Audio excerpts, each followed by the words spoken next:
اب یہ بڑی دلچسپ حدیث ہے.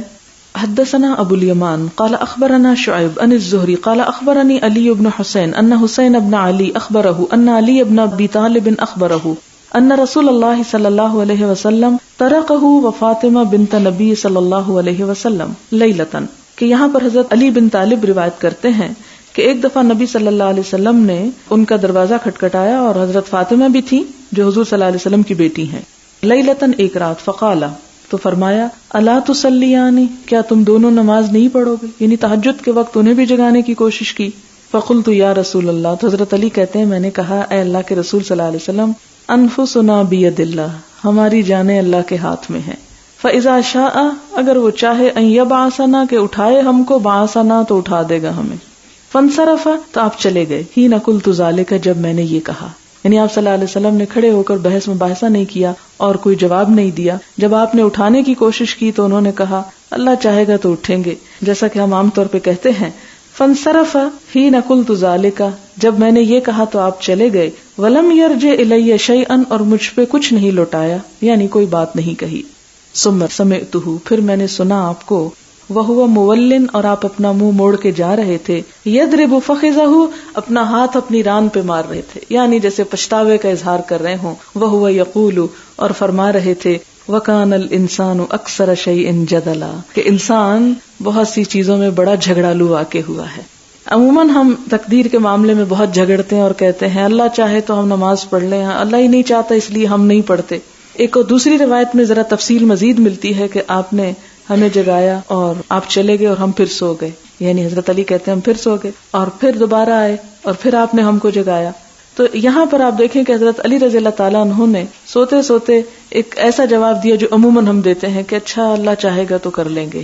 لیکن آپ صلی اللہ علیہ وسلم نے اگرچہ اسی وقت فوراً ان کو کچھ نہیں کہا لیکن اس کو پسند نہیں کیا. اور اس کا اظہار کس طرح ہوا کہ جب آپ منہ موڑ کے چلے گئے تو آپ نے یہ قرآن پاک کی آیت پڑھی.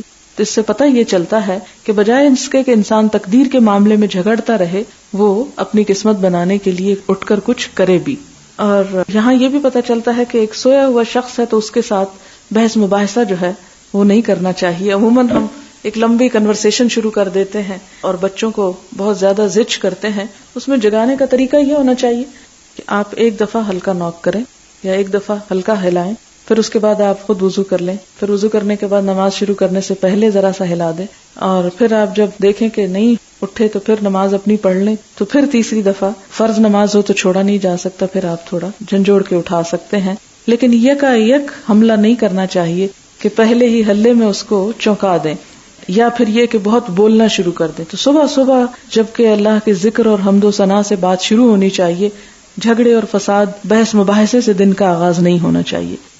حدثنا عبداللہ بن یوسف قال اخبرنا مالک عن ابن شہاب عن عروة عن عائشة رضی اللہ عنہا قالت ان کان رسول اللہ صلی اللہ علیہ وسلم لیدع العمل وهو يحب ان يعمل به خشیة ان يعمل به الناس فیفرض علیہم، کہ نبی صلی اللہ علیہ وسلم کوئی عمل ایسا نہیں کرتے تھے کہ اس کو پسند کرتے ہوں اور پھر اس کو یعنی مسلسل نہیں کرتے تھے، چھوڑ دیتے تھے. لیدع ترک کر دیتے تھے العمل، کسی عمل کو، وہو یحب، حالانکہ آپ پسند کرتے تھے، ان یعمل بہ، کہ اس کو کرتے رہیں. یعنی بعض اعمال جن کو آپ کرنا بہت پسند بھی کرتے تھے مستقل طور پر نہیں کرتے تھے.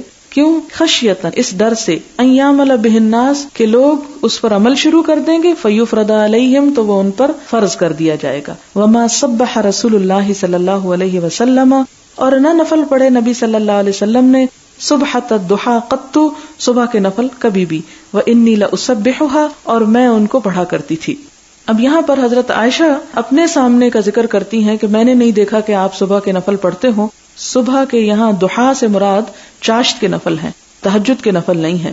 اور اس میں ایک یہ بھی ہو سکتا ہے کہ عموماً آپ جیسے سورج نکلنے کے بعد گھر پر آتے تو ہو سکتا ہے مسجد میں ہی پڑھ لیتے ہوں، اس لیے حضرت عائشہ کہتی ہیں کہ میرے سامنے آپ نہیں پڑھا کرتے تھے. لیکن ساتھ ہی یہ کہتی کہ میں ان کو پڑھتی ہوں. اس سے کیا پتہ چلتا ہے کہ آپ تاکید کر کے اس کی فضیلت بیان کر کے دوسروں کو تو کہتے لیکن خود پابندی نہ کرتے کہ کہیں ایسا نہ ہو کہ بہت سارے لوگوں کی پابندی کی وجہ سے اور ان کے شوق کو دیکھ کر اور آپ صلی اللہ علیہ وسلم کے اتباع کو دیکھ کر وہ فرض کا درجہ نہ اختیار کر لیں. اور اگر وہ فرض ہو جاتے تو بڑی مشکل ہوتی، کیونکہ اکثر لوگ اس وقت کام کے لیے نکل رہے ہوتے ہیں. حدثنا عبداللہ ابن یوسف قال اخبرنا مالک عن ابن شہاب عن عروۃ بن الزبیر عن عائشہ ام المؤمنین رضی اللہ عنہا ان رسول اللہ صلی اللہ علیہ وسلم کہ نبی صلی اللہ علیہ وسلم نے صلی ذات لیلۃ نماز پڑھی ایک رات فی المسجد مسجد میں، فصلی بصلاتہ ناس تو آپ کی نماز کے ساتھ اور لوگوں نے بھی نماز پڑھ لی، ثم صلی من القابلۃ پھر نماز پڑھی اگلی رات، قابلہ آنے والی یعنی، فکثر الناس تو بڑھ گئے لوگ، ثم اجتمعوا من اللیلۃ الثالثۃ پھر وہ جمع ہو گئے تیسری رات، اب الرابعۃ یا چوتھی رات، فلم یخرج الیہم رسول اللہ صلی اللہ علیہ وسلم تو نہ نکلے ان کی طرف حضور صلی اللہ علیہ وسلم، فلما اصبح پھر جب صبح ہوئی، قال قد رأیت الذی صنعتم آپ نے فرمایا میں نے دیکھا جو تم لوگوں نے کیا، ولم یمنعنی من الخروج الیکم اور نہیں روکا مجھ کو نکلنے سے تمہاری طرف، الا انی خشیت مگر مجھے ڈر ہوا، ان تفرض علیکم کہ فرض کر دی جائے گی تم پر یہ نماز، وذالک فی رمضان اور یہ کب ہوا؟ رمضان میں۔ تو اس میں اس بات کا جواب مل جاتا ہے کہ آپ صلی اللہ علیہ وسلم نے رمضان میں 3 دن تک تو لوگوں کو نماز پڑھائی، یعنی جماعت سے نماز پڑھی، لیکن سارا مہینہ نہیں کہ کہیں اسے فرض نہ سمجھ لیا جائے۔ لیکن بعد میں پھر حضرت عمر رضی اللہ تعالیٰ عنہ نے اس کو باقاعدہ ایک آرگنائزڈ شکل دی۔ اور اسی طرح یہ بھی شرط نہیں ہے کہ وہ رمضان کے مہینے میں قرات میں قرآن ختم ہی کیا جائے، لازم نہیں ہے، اگر کوئی کسی وجہ سے نہیں کر سکتا تو اس پر گناہ نہیں ہے، لیکن روزہ چھوڑنے کا گناہ ہے، وہ نہیں چھوڑ سکتے، چھٹ بھی جائے تو آپ کو قضا دینی ہوگی۔ تو یہ دونوں الگ الگ عبادتیں ہیں اور دونوں کا الگ الگ اجر ہے۔ اور یہاں اس بات کا بھی پتہ چلتا ہے کہ جو لوگ کہتے ہیں جی پورا مہینہ تراویح پڑھنا بدعت ہے، تو یہ بدعت میں نہیں آتا، آپ صلی اللہ علیہ وسلم نے اس سے روکا نہیں تھا، اور ساتھ ہی وجہ بھی بتا دی کہ میں اس لیے نہیں کر رہا کہ فرض ہو جائے گی تم پر، لیکن کرنے والوں کو اس سے ایک طرح سے روکا نہیں ہے۔ باب قیام النبی صلی اللہ علیہ وسلم اللیلہ، آپ صلی اللہ علیہ وسلم کا رات کے وقت قیام۔ وقالت عائشہ رضی اللہ عنہا اور حضرت عائشہ رضی اللہ تعالی عنہا کہتی ہیں کان یقوم حتی تفطر قدماہ کہ آپ اتنا قیام کرتے تھے کہ آپ کے قدم پھٹ جاتے، یعنی بہت سوج جاتے۔ والفطور اور فطور کا معنی کیا ہے؟ الشقوق شق ہونا، پھٹنا، انفطرت انشقت، قرآن پاک میں یہ دونوں لفظ استعمال ہوتے ہیں۔ حدثنا ابو نعیم قال حدثنا مسعر عن زیاد قال سمعت المغیرۃ رضی اللہ عنہ یقول ان کان النبی صلی اللہ علیہ وسلم لیقوم او لیصلی حتی ترم قدماہ کہ نبی صلی اللہ علیہ وسلم اتنا قیام کرتے کہ ترمہ ورم آ جاتا، قدماہ آپ کے پاؤں پر، او ساقاہ یا آپ کی پنڈلیوں پر، یعنی قدم کے ساتھ ورم جب زیادہ بڑھتا تو پنڈلیوں تک چلا جاتا تھا۔ فیقال لہ تو آپ سے کہا جاتا کہ آپ اپنے اوپر اتنی مشقت کیوں ڈالتے ہیں؟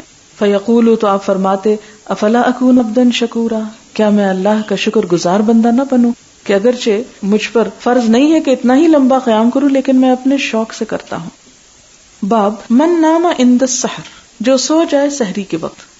حدثنا علی بن عبداللہ قال حدثنا سفیان قال حدثنا عمرو بن دینار ان عمرو بن عوس اخبرہ ان عبداللہ بن عمرو بن العاص رضی اللہ عنہما اخبرہ ان رسول اللہ صلی اللہ علیہ وسلم قال له آپ صلی اللہ علیہ وسلم نے فرمایا احب الصلاۃ الی اللہ صلاۃ داؤد علیہ السلام سب سے پسندیدہ نماز اللہ تعالیٰ کے نزدیک حضرت داؤد علیہ السلام کی نماز ہے۔ وَأَحَبُّ الصِّيَامِ إِلَى اللَّهِ صِيَامُ داؤد اور سب سے پسندیدہ روزہ اللہ تعالیٰ کے نزدیک داؤد علیہ السلام کا روزہ ہے۔ کانا تھے ینام وہ سوتے نصف اللیل آدھی رات ویقوم ثلثہ اور جاگتے تھے یا قیام کرتے تھے ثلثہ اس کا تیسرا حصہ وینام سدسہ اور پھر اس کا چھٹا حصہ دوبارہ سو جاتے، وَيَصُومُ يَوْمًا اور ایک دن آپ روزہ رکھتے، وَيُفْطِرُ يَوْمًا اور ایک دن روزہ نہ رکھتے۔ تو اس سے کیا پتہ چلتا ہے کہ مثال کے طور پر اگر رات 12 گھنٹے کی ہو، آج کل تو 14 کی ہے نا، 5 بجے سورج غروب ہوتا ہے اور 7 بجے نکلتا ہے، مثلاً اگر 12 گھنٹے ہو تو 6 گھنٹے پہلے سونا، پھر اس کے بعد 4 گھنٹے عبادت اور پھر 2 گھنٹے بعد کے سو جانا۔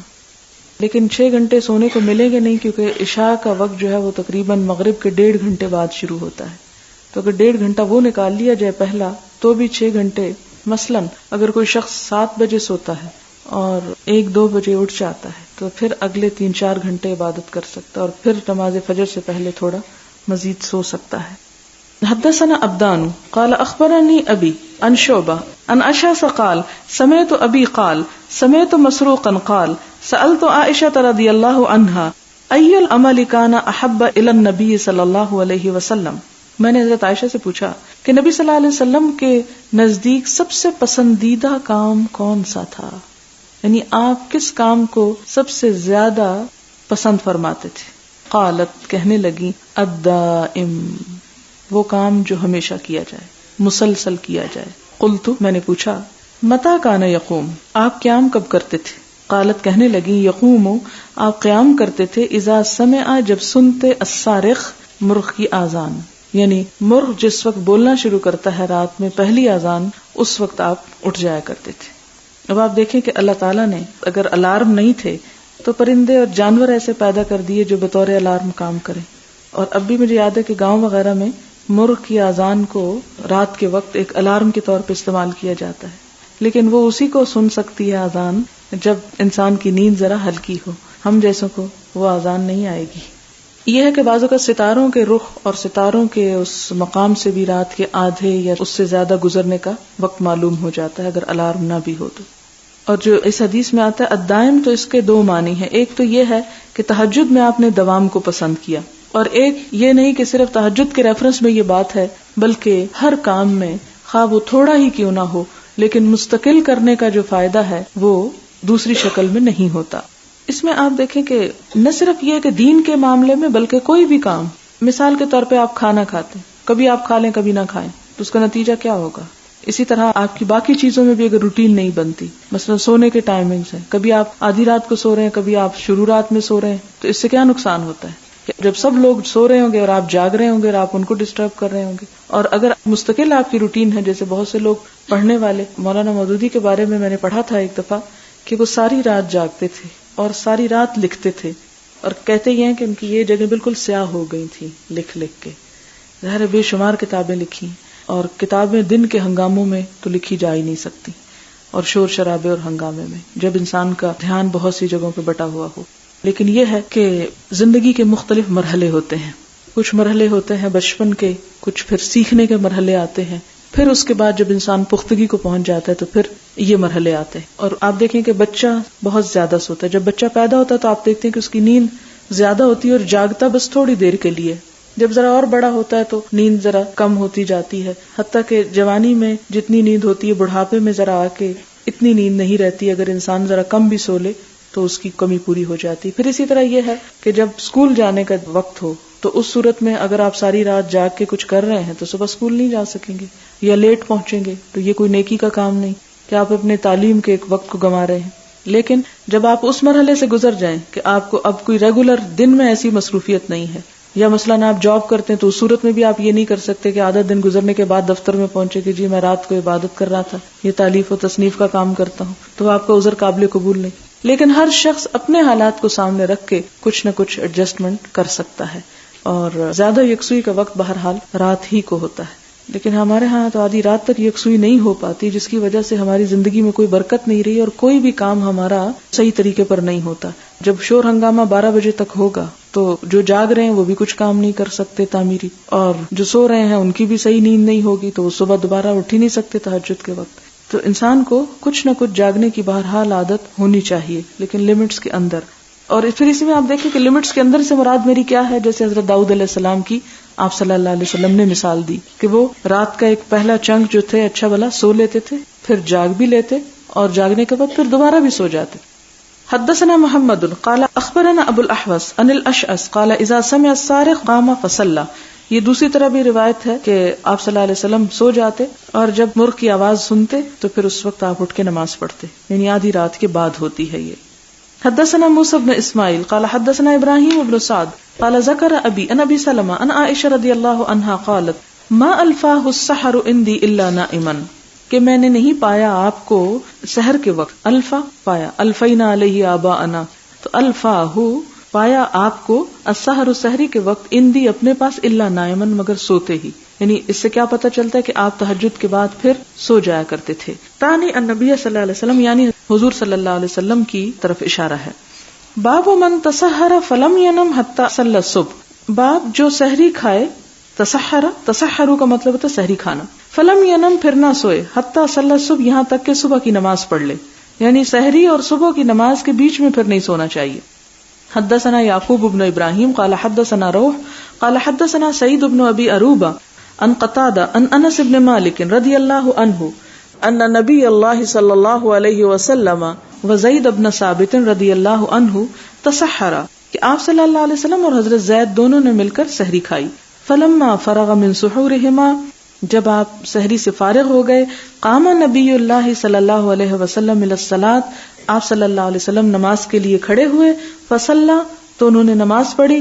فقلنا لانس، تو ہم نے انس سے پوچھا، کم کان بین فراغہما، کتنا تھا ان دونوں کے فراغ کے درمیان، من سحورہما، ان کے سحری کے، ودخولہما فی الصلاۃ، اور ان کے نماز میں داخل ہونے کے درمیان کتنا وقفہ تھا. فراغ ہما سے مراد یہ دونوں ان کی طرف اشارہ ہے، زید اور ان کی طرف. کالا کا قدر ما یقرأ الرجل 50 آیت، اتنا فاصلہ، اتنا وقت کہ جس میں انسان 50 آیتیں پڑھ لے. اس سے کیا پتہ چلتا ہے؟ ایک اور بات پتہ چلتی ہے کہ سحری جو ہے وہ آدھی رات کو ہی نہیں کھا لینی چاہیے. سحری کھانے میں اور فجر کی نماز میں بس اتنا ہی فرق ہونا چاہیے جتنا 50 آیتوں کا، اس سے زیادہ نہیں. بہت بغرض مجبوری اگر انسان رات کو ہی کچھ کھا کے نیت کر کے سو رہا ہے تو اور بات ہے. مثلا آپ 2 بجے تک پڑھتے رہے ہیں یا کوئی عبادت کر رہے ہیں اور آپ کو معلوم ہے کہ آپ اب شاید دوبارہ سحری کے لیے نہ اٹھ کے کچھ کھا سکے تو آپ اس نیت سے کھا کے سو جاتے ہیں تو اور بات ہے. لیکن پسندیدہ عمل یہی ہے کہ سحری کے بعد سویا نہ جائے. اور اس میں آپ ایک اور بات بھی دیکھیں گے کہ سحری کے بعد اگر آپ سو جائیں تو آپ کے جسم میں مزید سستی پیدا ہو سکتی ہے، تو اس سے پہلے ہی سو لینا چاہیے. باب طول القیام فی صلاۃ اللیل، باب رات کی نماز میں قیام لمبا کرنا. حدثنا سلیمان بن حرب قال حدثنا شعبہ عن الاعمش عن ابی وائل عن عبد اللہ رضی اللہ عنہ قال صلیت مع النبی صلی اللہ علیہ وسلم لیلۃ، کہ میں نے نبی صلی اللہ علیہ وسلم کے ساتھ رات کو نماز پڑھی. فلم یزل قائما، تو آپ کھڑے رہے. حتی ہممت بامر سوء، یہاں تک کہ میں نے ایک برے کام کا ارادہ کر لیا. قلنا، ہم نے کہا، وما ہممت، کیا ارادہ کیا تو نے؟ قال ہممت، میں نے ارادہ کیا، ان اقعد، کہ میں بیٹھ جاؤں، واذر النبی صلی اللہ علیہ وسلم، اور میں آپ صلی اللہ علیہ وسلم کو چھوڑ دوں، کیونکہ آپ کی نماز بہت زیادہ لمبی تھی. اور اس میں ایک اور جگہ پر آتا ہے کہ آپ نے سورۃ البقرہ پڑھی، آل عمران پڑھی، النساء شروع کی تو بیٹھ گئے. حدثنا حفص بن عمر قال حدثنا خالد بن عبد اللہ عن حسین عن ابی وائل عن حذیفہ رضی اللہ عنہ ان النبی صلی اللہ علیہ وسلم کان اذا قام للتہجد من اللیل یشوس فاہ بالسواک، کہ آپ صلی اللہ علیہ وسلم تہجد کے وقت جب اٹھتے تو اپنا مسواک کیا کرتے تھے. باب کیف صلاۃ النبی صلی اللہ علیہ وسلم، نبی صلی اللہ علیہ وسلم کی نماز کیسے ہوتی تھی. وکم کان النبی صلی اللہ علیہ وسلم یصلی باللیل، اور رات کو آپ کتنی نماز پڑھتے تھے، یعنی کتنی رکعتیں ہوتی تھی آپ کی. اب یہ بتایا جا رہا ہے، یعنی لمبا کا تو پتہ چل گیا، بہت لمبی تھی. حدثنا ابو الیمان قال اخبرنا شعیب عن الزہری قال اخبرنی سالم بن عبد اللہ ان عبد اللہ بن عمر رضی اللہ عنہما قال ان رجلا قال یا رسول اللہ، ایک شخص نے پوچھا ہے اللہ کے رسول صلی اللہ علیہ وسلم، کیف صلاۃ اللیل، رات کی نماز کیسی ہوتی ہے، کیفا کس طرح. قال مسنا مسنا، آپ نے فرمایا 2 رکعتیں. کیوں؟ اس لیے کہ دن میں جیسے سنتیں 4 پڑھی جاتی ہیں تو رات میں 2. فاذا خفت الصبح، اور جب تمہیں صبح کا خوف ہو، فاوتر بواحدۃ، تو 1 وتر پڑھ لو. حدثنا مسدد قال حدثنا یحیی عن شعبہ قال حدثنی ابو جمرۃ عن ابن عباس رضی اللہ عنہما قال كانت صلاۃ النبی صلی اللہ علیہ وسلم 13 رکعۃ یعنی باللیل. ابن عباس کہتے ہیں کہ حضور صلی اللہ علیہ وسلم کی رات کی نماز جو ہے وہ 13 رکعتیں تھی، اور اس میں بھی 2 اور پھر آخر میں وتر. حدثنی اسحاق قال حدثنا عبید اللہ ابن موسیٰ قال اخبرنی اسرائیل عن ابی حسین عن یحیی بن وثاب عن مسروق قال سألت عائشہ رضی اللہ عنہا عن صلاۃ رسول اللہ صلی اللہ علیہ وسلم باللیل. مسروق کہتے ہیں کہ میں نے حضرت عائشہ سے آپ صلی اللہ علیہ وسلم کی رات کی نماز کے بارے میں پوچھا کہ کتنی ہوتی تھی. فقالت، تو انہوں نے کہا 7 رکعتیں، و9 9، و11 اور 11، سوا رکعتي الفجر، یہ فجر کی رکعتوں کے علاوہ تھا، یعنی وہ انکلوڈڈ نہیں ہے اس میں. اب آپ کے پاس 4 رائے آ گئی، 13، 11، 9، 7. کیوں؟ فرق کیا ہے؟ فرق یہ ہے کہ نفل نماز ہے اور اس میں کمی یا زیادتی ہو سکتی ہے. جو آپ کا معمول تھا وہ تو 11 کا تھا، لیکن ایک دفعہ جیسے حضرت ابن عباس و حضرت میمونہ کے گھر میں تھے تو اس دن شاید آپ نے 13 پڑھی، اس لیے وہ 13 کی بات روایت کرتے ہیں. حضرت عائشہ 7 اور 9 کا بھی ذکر کرتی ہیں کہ ہو سکتا ہے آپ نے کبھی بہت طویل پڑھی ہوں لیکن 11 سے کم بھی پڑھی. حدثنا عبید اللہ بن موسیٰ قال اخبرنا حنظلۃ عن القاسم بن محمد عن عائشہ رضی اللہ عنہا قالت کان النبی صلی اللہ علیہ وسلم یصلی من اللیل. حضرت عائشہ کی روایت ہے اب کہ آپ نماز پڑھا کرتے تھے رات کو 13 رکعتاً 13 رکعت منها الوتر، اس میں وتر بھی شامل ہے، ورکعتا الفجر اور فجر کی رکعتیں بھی شامل ہیں. یعنی 13 کیسے بنی؟ فجر کی 2 سنتیں ملا کر. تو پھر حضرت عائشہ کی وہ 11 والی روایت جو ہے اس میں کنٹرڈکشن نہیں آتی. باب قیام النبی صلی اللہ علیہ وسلم، نبی صلی اللہ علیہ وسلم کا قیام باللیل رات کو، من نوم ہی نیند سے، وما نسخ من قیام اللیل اور جو منسوخ ہوا قیام اللیل میں سے. وقولہ تعالی، اللہ تعالیٰ کا فرمان ہے یا ایھا المزمل، اے اوڑھ لپیٹنے والے یا اے کپڑا لپیٹنے والے، قم اٹھو، اللیل رات کو، الا قلیلا مگر کم، نصفہ آدھی رات، او انقص منہ قلیلا یا اس سے بھی کچھ کم کر لو، او زد علیہ یا اس پہ کچھ بڑھا لو. یعنی چونکہ گھڑیاں تو نہیں تھی کہ پراپر وقت پتا چلے، اگر محسوس ہو کہ تھوڑا بڑھ گیا ہے یا تھوڑا کم ہو گیا ہے آدھے سے تو بھی کوئی بات نہیں. ورتل القرآن ترتیلا، اور قرآن پاک کو آہستہ آہستہ صاف صاف پڑھو. یعنی ترتیل کا مطلب ہوتا ہے ہر لفظ واضح ہو اور ہر آیت پر رک کے پڑھا جائے.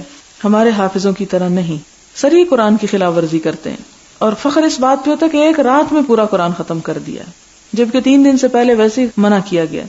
انا سنلقی علیک قولا ثقیلا، ہم تم پر ایک بھاری کلام نازل کرنے والے ہیں.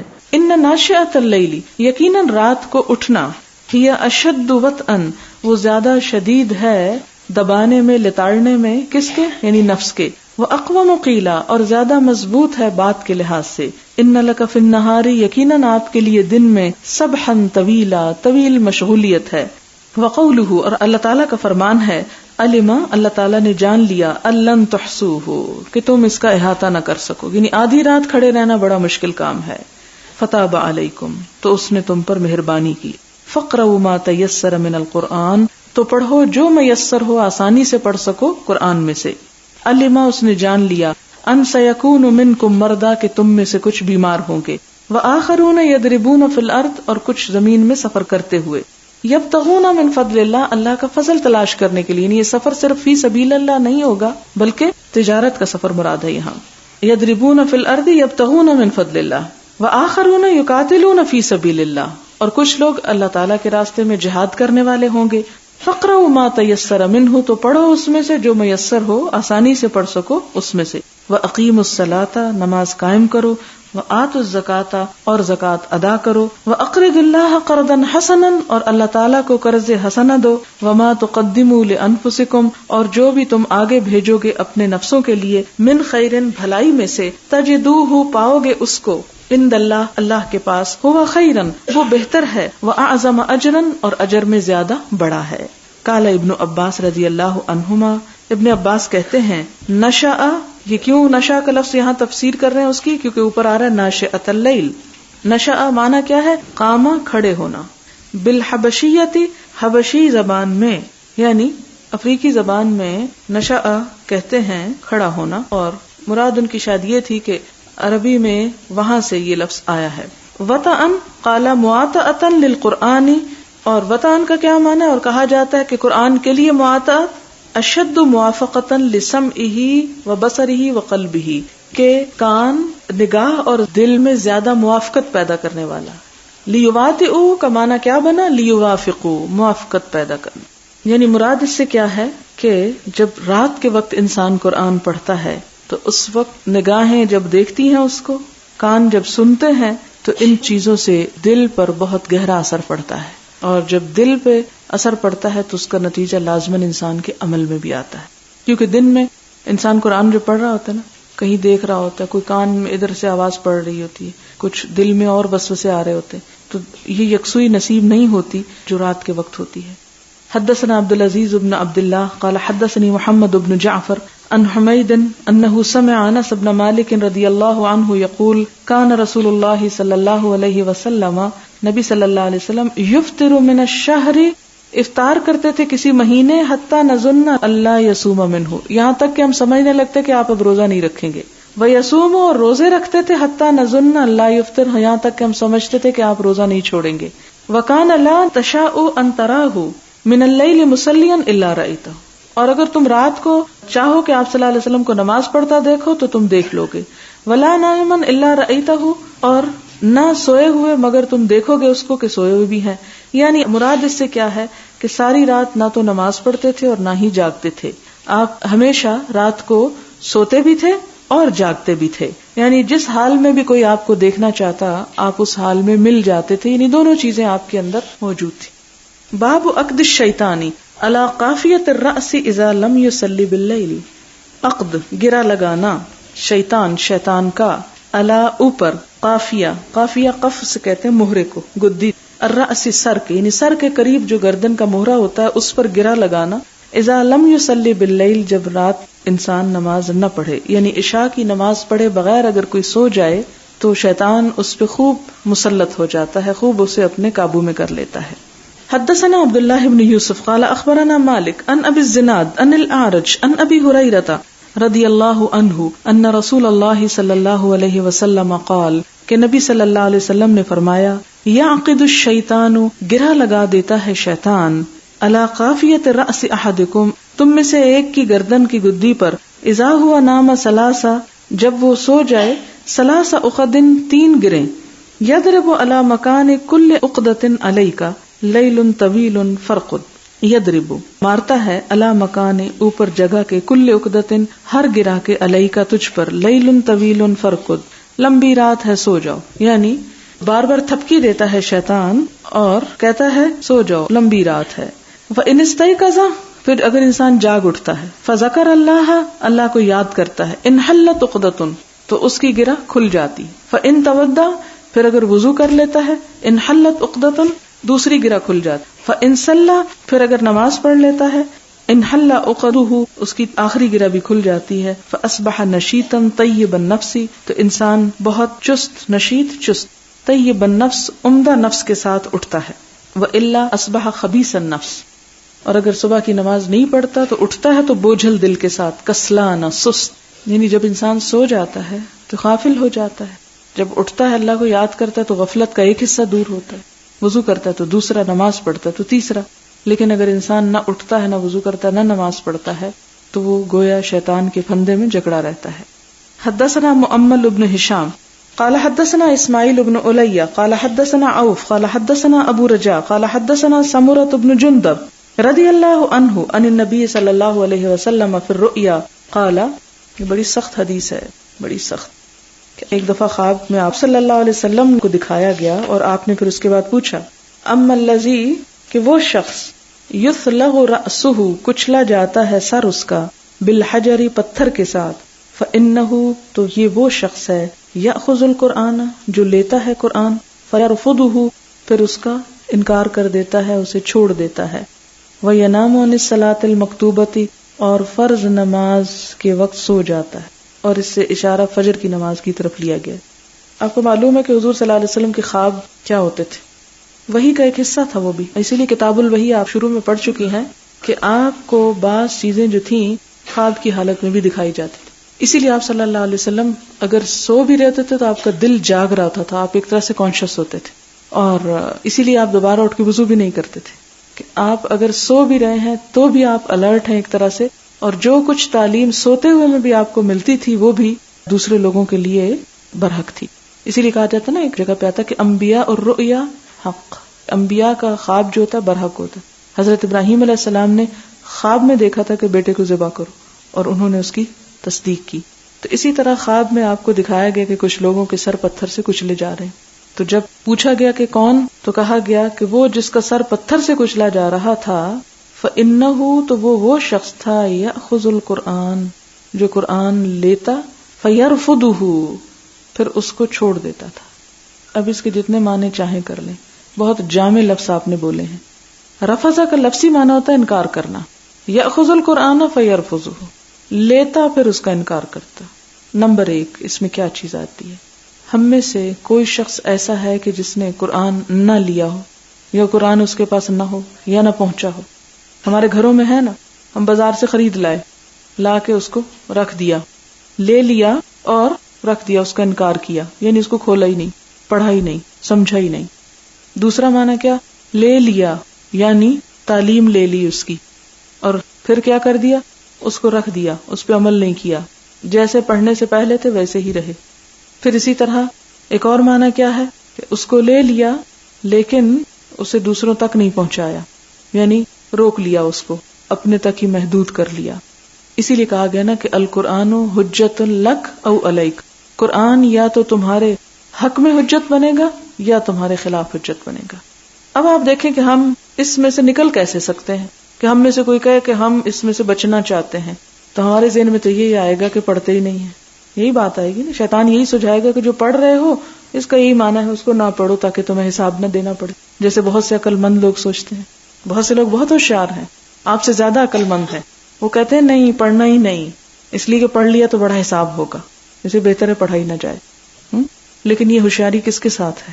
اس کے ساتھ جو سب کچھ جانتا ہے. یعنی دھوکہ ہم کس کو دے سکتے؟ اس کو تو دے سکتے ہیں جس کو کچھ پتہ نہیں، الو بنا لیں اس کو کہ فلاں کو پتہ نہ چلنے دو، اس کو چل گیا تو پھر ہمیں نہیں چھوڑے گا. لیکن اللہ تعالیٰ اس کے بارے میں ہم یہ کہہ سکتے ہیں کہ اس کو پتہ چل گیا کہ ہم نے پڑھ لیا تو پھر وہ ہمیں چھوڑے گا نہیں، لہٰذا پڑھتے ہی نہیں. تو اس کو نہیں پتا کہ ہم کس نیت سے پڑھنا چھوڑ رہے ہیں. بات یہ ہے کہ جب ہم قرآن پر ایمان لے آتے ہیں، ایمان، تو یہ ایمان ہی دراصل اس کا لے لینا ہے، مان لیا. مثلاً آپ دیکھیں کہ ایک شخص ویسے ہی انکار کرتا ہے، یعنی مانتا ہی نہیں قرآن کو، کہ میں نہیں مانتا یہ اللہ کی کتاب ہے، تو اس نے تو پہلے ہی درجے پہ انکار کر دیا. لیکن ایک شخص یاخذہ لے لیتا ہے، یعنی مان لیتا ہے اس کو، ایمان لے آتا ہے، فیرفضہ پھر اس کا انکار کرتا ہے. لے کر انکار یعنی ایمان کے بعد انکار. یہاں مراد کیا ہے؟ قرآن کا حق نہ دینا انسان کے لیے باعث ذلت ہے. اور دوسرا ینام، سو جانا، عن الصلاۃ المکتوبتی، فرض نماز میں، یعنی اس کے اندر نہیں، مراد یہ کہ فرض نماز جو ہے اس کے وقت پر سو جانا. اس میں نہ فجر لکھا ہے، نہ عصر، نہ ظہر، لیکن ہماری ساری نمازیں ہی تقریباً سونے کی لپیٹ میں آ جاتی ہیں. صبح نہیں پڑھتے کہ سوئے ہوئے ہوتے ہیں، ظہر نہیں پڑھتے کہ سوئے ہوئے ہوتے ہیں، عصر نہیں پڑھتے کہ سوئے ہوئے ہوتے ہیں. یعنی کھانے سے پہلے نماز اگر نہ پڑھی، جو کھانا کھا لیا، جب کہ اچھا نیند آ رہی، ظہر چھوٹ گئی، اور اگر کسی طرح ظہر پڑھ لی اور پھر کھانا کھا کے سوئے تو پھر عصر چھوٹ گئی، تاخیر سے اٹھے، اور بعض اوقات مغرب بھی بیچ میں آ گئی، اور پھر بعض اوقات اتنا لمبا دن کہ عشاء پڑھے بغیر سو گئے. تو اس کی طرف اشارہ ہے کہ جو فرض نماز میں سو جائے. لیکن ایک اور روایت سے پتہ چلتا ہے کہ یہاں فجر کی طرف اشارہ ہے، کیونکہ عموماً باقی نمازیں جاگنے کی حالت میں آتی ہیں تو انسان پڑھ ہی لیتا ہے. فجر کی نماز جو ہے وہ اٹھنا مشکل ہو جاتا ہے بعض اوقات. تو آپ دیکھیں کہ اگر کسی کو یہ بات یاد آ جائے تو میرا نہیں خیال کہ اس کی نیند پھر باقی رہے، پھر نہیں سو سکتا، ضرور جاگ جائے. لیکن چونکہ پتہ ہی نہیں اس لیے مزے سے سوتے ہیں. اور پھر آپ دیکھیں ہم میں سے کون چاہے گا کہ اس کا سر یوں کچلا جائے،